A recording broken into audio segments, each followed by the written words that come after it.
Hello guys, welcome back to another video. तो guys, Bhansali engineering की financial year 2023 की second quarter की result out हो चुकी है। तो गाइस, इस वीडियो में हम लोग यही देखेंगे कि कंपनी ने सितंबर क्वार्टर में कैसी परफॉर्म की है, क्या क्या पॉइंट्स इम्प्रूव हुई है एंड कहाँ कहाँ पे कंपनी ने डिटोरिएट की है, और कंपनी के फंडामेंटल्स भी चेक करेंगे और समझेंगे कि क्या ये कंपनी पैसे लगाने लायक है या नहीं। एंड उसके साथ साथ हम लोग कंपनी के टेक्निकल्स के बारे में भी डिस्कस करेंगे। तो गाइस, बिना टाइम वेस्ट किए कंपनी की फंडामेंटल एनालिसिस करते हुए वीडियो को शुरू करते हैं। तो गाइज, अगर इस कंपनी के बिजनेस के बारे में डिस्कस करें तो ये company ABS, AES, ASA and SN resins की मैन्युफैक्चरिंग करती है, जो कि automobiles, home appliances, electronics, health care and kitchenware industries में यूज़ होती है।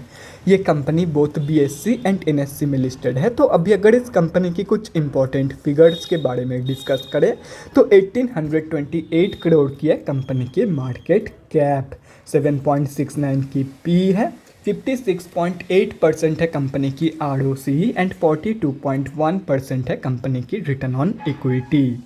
लास्ट 6 मंथ्स के रिटर्न नेगेटिव में जा चुके हैं, negative by approximately 21%। And last 3 साल की जो सेल्स ग्रोथ है वो अप्रॉक्सीमेटली 4.41% के आसपास निकल के आ रही है, जो कि 3 साल के कंपेरिजन में कम है। कंपनी अभी अपनी बुक वैल्यू से काफ़ी हाई में ट्रेड कर रही है। डिविडेंड यील्ड 2.72% है एंड फेस वैल्यू ₹1 की है। तो अभी अगर इस कंपनी की सितंबर क्वार्टरली की रिजल्ट के बारे में डिस्कस करें तो सितंबर 2022 की क्वार्टर की अनऑडिटेड स्टैंडअलोन फाइनेंशियल रिजल्ट आप लोगों के सामने है। एंड यहाँ पे जितने भी सारे फिगर्स हैं वो सब लैक्स में दिया हुआ है। तो गाइस, सबसे पहले हम लोग कंपनी की इनकम चेक करते हैं। तो सितंबर 2022 की क्वार्टर में कंपनी ने अप्रॉक्सीमेटली 366 करोड़ की इनकम जनरेट किया है। और अगर ये जून 2022 की क्वार्टर एंड सितंबर 2021 की क्वार्टर से कंपेयर किया जाए तो जून 2022 की क्वार्टर में कंपनी ने अप्रॉक्सीमेटली 344 करोड़ की इनकम जनरेट किया था। एंड सितंबर 2021 की क्वार्टर में अप्रॉक्सीमेटली 378 करोड़ की इनकम। तो गाइस, कंपनी ने क्वार्टर ऑन क्वार्टर बेसिस पे तो एक हेल्दी पॉजिटिव इनकम ग्रोथ यहाँ पे दिखाई है, लेकिन ईयर ऑन ईयर बेसिस पे कंपनी की जो इनकम ग्रोथ है वो नेगेटिव में जा चुकी है। तो अभी अगर इस कंपनी की नेट प्रॉफिट मतलब प्रॉफिट आफ्टर टैक्स के बारे में डिस्कस करें तो सितंबर 2022 की क्वार्टर में कंपनी ने अप्रॉक्सीमेटली 41 करोड़ की प्रॉफिट पोस्ट किया है। जून 2022 की क्वार्टर में कंपनी ने अप्रॉक्सीमेटली 48 करोड़ की प्रॉफिट पोस्ट किया था। एंड सितंबर 2021 की क्वार्टर में अप्रॉक्सीमेटली 124 करोड़ की प्रॉफिट। तो ईयर ऑन ईयर बेसिस पे and quarter on quarter basis पे दोनों में ही कंपनी की जो प्रॉफिट ग्रोथ है वो नेगेटिव में जा चुकी है। And quarter on quarter basis पे कंपनी ने एक हेल्दी पॉजिटिव इनकम ग्रोथ दिखाई थी, लेकिन उसके बावजूद कंपनी की प्रॉफिट ग्रोथ नेगेटिव में जा चुकी है due to high expenses of this company. यहाँ पे आप लोग देख सकते हो, मतलब कंपनी की जितना इनकम ग्रो करी है उससे कहीं ज़्यादा कंपनी की एक्सपेंसेस ग्रो करी है। इसी रीज़न की वजह से कंपनी की जो प्रॉफिट ग्रोथ है वो क्वार्टर ऑन क्वार्टर बेसिस पे नेगेटिव में जा चुकी है। एंड अगर देखा जाए तो कंपनी की जो मार्जिन है वो धीरे धीरे कम हो रही है टाइम के साथ साथ, यहाँ पे आप लोग देख सकते हो। एंड यहाँ पे अगर एक चीज़ आप लोग नोटिस करोगे तो सितंबर 2021 की क्वार्टर में कंपनी ने 378 करोड़ की इनकम जनरेट किया था, लेकिन कंपनी की एक्सपेंसेस थे अप्रॉक्सीमेटली 214 करोड़ के आसपास। एंड वहीं पे सितंबर 2022 की क्वार्टर में कंपनी ने सिर्फ और सिर्फ 366 करोड़ की इनकम जनरेट किया है, लेकिन एक्सपेंसेस निकल के आई है 308 करोड़ की, मतलब सितंबर 2021 की क्वार्टर से भी ज़्यादा। सितंबर 2021 की क्वार्टर में इनकम ज़्यादा थी, लेकिन उसके बावजूद कंपनी की एक्सपेंसेस कम थे। यहाँ इंडिया से साफ पता लगा सकते हो कि कंपनी की जो प्रॉफिट मार्जिन है वो किस तरीके से कम हो रही है ओवर द टाइम। और रही बात कंपनी की ईपीएस की, मतलब अर्निंग्स पर शेयर की, तो ईपीएस की जो ग्रोथ है वो भी कंपनी की प्रॉफिट ग्रोथ की तरह ही है। ये ग्रोथ भी कंपनी की नेगेटिव में जा चुकी है on both year on year basis and quarter on quarter basis. तो ओवरऑल अगर देखा जाए तो सितंबर 2022 के क्वार्टर में कंपनी ने सिर्फ और सिर्फ एक ही जगह पे पॉजिटिव ग्रोथ दिखाई है, एंड वो है क्वार्टर ऑन क्वार्टर बेसिस की इनकम ग्रोथ। बाकी हर एक जगह पे कंपनी ने डिटोरिएट किया है, चाहे वो प्रॉफिट मार्जिन हो, प्रॉफिट हो या तो फिर ईपीएस हो। तो ओवरऑल जो रिजल्ट है वो बहुत ही ज़्यादा वीक निकल के आई है। कंपनी ने बहुत ही गंदा परफॉर्म किया है इन सितंबर 2022 के क्वार्टर। तो अभी अगर इस कंपनी की बैलेंस शीट के हेल्थ के बारे में डिस्कस करें तो हाफ ईयरली बेसिस पे कंपनी की रिजर्व इंक्रीज हुई है, मतलब बैलेंस शीट की हेल्थ इंप्रूव हुई है on half yearly basis. And अगर ओवरऑल देखा जाए तो ये एक टोटली डेट फ्री कंपनी है। कंपनी के पास लिटरली जीरो डेट मौजूद है, मतलब बैलेंस शीट की जो ओवरऑल हेल्थ है वो बहुत ही ज़बरदस्त है। तो अभी अगर इस कंपनी की कैश फ्लोज के बारे में डिस्कस करें तो कैश फ्लोज की जो कंडीशन है वो डिटोरिएट हुई है इन FY 2022। FY 2021 में कंपनी के पास पॉजिटिव 74 करोड़ की कैश फ्लोज मौजूद थी, जो कि अभी डिटोरिएट होकर नेगेटिव 52 करोड़ की हो चुकी है। एंड अगर ओवरऑल देखा जाए तो अभी कंपनी के पास नेगेटिव में कैश फ्लोज मौजूद है, तो ओवरऑल कैश फ्लोज की कंडीशन वीक है।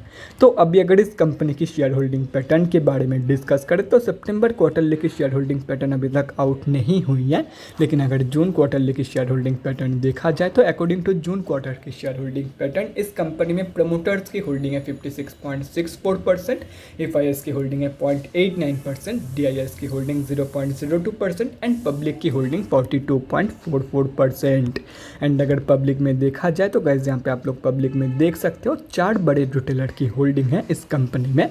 एंड अगर ये सब कुछ कैलकुलेट करते हो तो इस कंपनी में हम अब जैसे छोटे मोटे रिटेलर्स की जो होल्डिंग है वो अप्रॉक्सीमेटली 37% के आसपास निकल के आ रही है।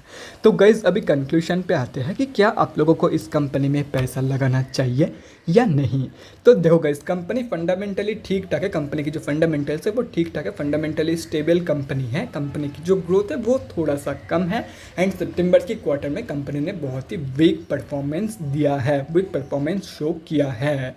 तो ऐसे में मैं आप लोगों को यही सजेस्ट करूंगा कि अगर कंपनी के ऊपर भरोसा है तो ही इस कंपनी में पैसा लगाना, क्योंकि कंपनी की जो प्रॉफिट मार्जिन है ना वो धीरे धीरे कम हो रही है। कंपनी की इनकम के कंपैरिजन में कंपनी की एक्सपेंसेस ज़्यादा ग्रो कर रही है एंड अगर ऐसे ही चलती रही तो हो सकता है विद इन ईयर और 2 ये कंपनी लॉस मेकिंग भी बन जाए। तो सिंपली इसी रीज़न की वजह से मैं आप लोगों को यही सजेस्ट करूंगा कि सिंपली अगर कंपनी के ऊपर भरोसा है कि कंपनी आगे चल के अपनी इनकम को बढ़ा सकती है या तो फिर एक्सपेंसेस को कंट्रोल कर सकती है तो ही इस कंपनी में पैसा लगाना, otherwise simply avoid this company, चाहे वो शॉर्ट टर्म के लिए हो या तो फिर लॉन्ग टर्म के लिए।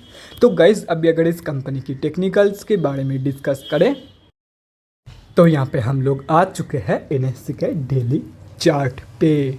तो गाइज सबसे पहले हम लोग ये समझते हैं कि कंपनी में अभी चल क्या रहा है। तो गाइज कंपनी अभी अपनी 200 की मूविंग एवरेज से नीचे ट्रेड कर रही है, मतलब कंपनी अभी ऑफिशियली डाउन ट्रेंड में है।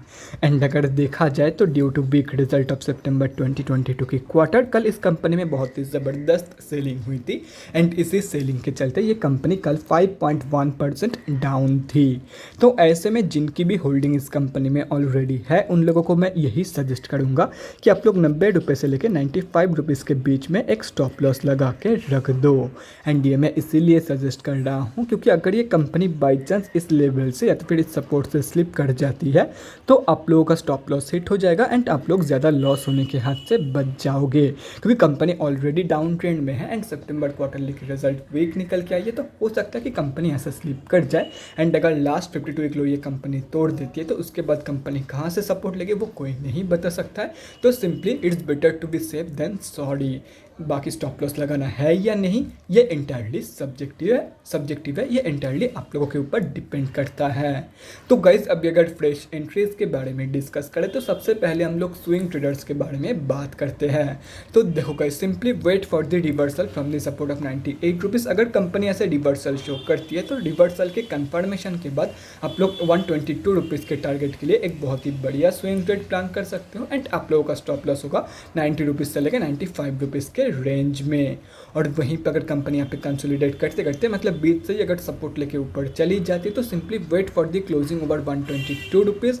जब कंपनी 122 रुपये के ऊपर क्लोजिंग करेगी उसकी कंफर्मेशन के बाद कि कंपनी ने इस रेजिस्टेंस को क्रॉस किया है सक्सेसफुली, उसके कंफर्मेशन के बाद आप लोग फर्स्ट टारगेट 200 की मूविंग एवरेज के लिए एक बहुत ही बढ़िया स्विंग ट्रेड प्लान कर सकते हो एंड आप लोगों का सेकेंड टारगेट होगा अप्रॉक्सीमेटली 161 रुपीज़ का एंड आप लोगों का स्टॉप लॉस होगा अप्रॉक्सीमेटली 115 रुपये के आसपास। बाकी के इंपॉर्टेंट लेवल्स आप लोगों के सामने हैं, तो अगर आप लोग चाहते हो तो स्क्रीनशॉट लेकर रख सकते हो, कहीं पे नोट डाउन करना चाहते हो तो वो भी आप लोग कर सकते हो। तो गाइज अभी अगर शॉर्ट टर्म ट्रेडर्स के बारे में डिस्कस करें तो देखो गाइस, जब तक ये कंपनी अपनी 200 मूविंग एवरेज के नीचे ट्रेड करेगी तब तक आप लोगों को इस कंपनी में कोई भी fresh short term entry plan नहीं करनी है। एक बार इस कंपनी को सक्सेसफुली डेली बेसिस पे 200 मूविंग एवरेज के ऊपर क्लोजिंग करने दो, उसके बाद ही इस कंपनी में शॉर्ट टर्म ट्रेड प्लान करना या तो फिर शॉर्ट टर्म के लिए फ्रेश एंट्री प्लानिंग करना। और रही बात लॉन्ग टर्म इन्वेस्टर्स की, तो देखो गाइस, अगर आप लोग लॉन्ग टर्म के लिए इस कंपनी में पैसा लगा रहे हो तो उसका मतलब साफ है कि आप लोगों का भरोसा इस कंपनी के ऊपर है कि ये कंपनी आगे चल के मुझे बहुत ही बढ़िया रिटर्न या तो फिर पैसा कमा के देगी।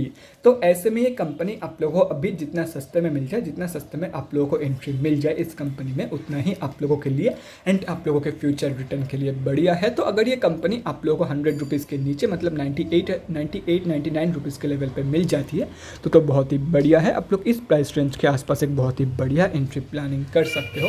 और अगर कंपनी बाय चांस यहाँ तक की फॉल शो नहीं करती है तो एटलीस्ट ये कंपनी आप लोगों को 105 रुपये के आसपास तो मिल ही जाएगी। आप लोग 105 रुपये के आसपास भी इस कंपनी में एंट्री प्लानिंग कर सकते हो फॉर लॉन्ग टर्म। तो guys that's it for this video. अगले वीडियो में मिलते हैं गाइज। Thanks for watching. और गाइज, अगर आप लोगों के मन में कोई भी डाउट या क्वेरी रहती है स्टॉक मार्केट या किसी भी स्टॉक से रिलेटेड तो कमेंट सेक्शन में कमेंट करके मुझसे पूछ सकते हो, या तो फिर मेरे इंस्टाग्राम का लिंक आप लोगों को डिस्क्रिप्शन बॉक्स में मिल जाएगा, जाके वहाँ पर भी मुझे डीएम कर सकते हो फॉर एन वन-on-one conversation. Thanks again for watching guys. Bye guys and definitely guys stay safe.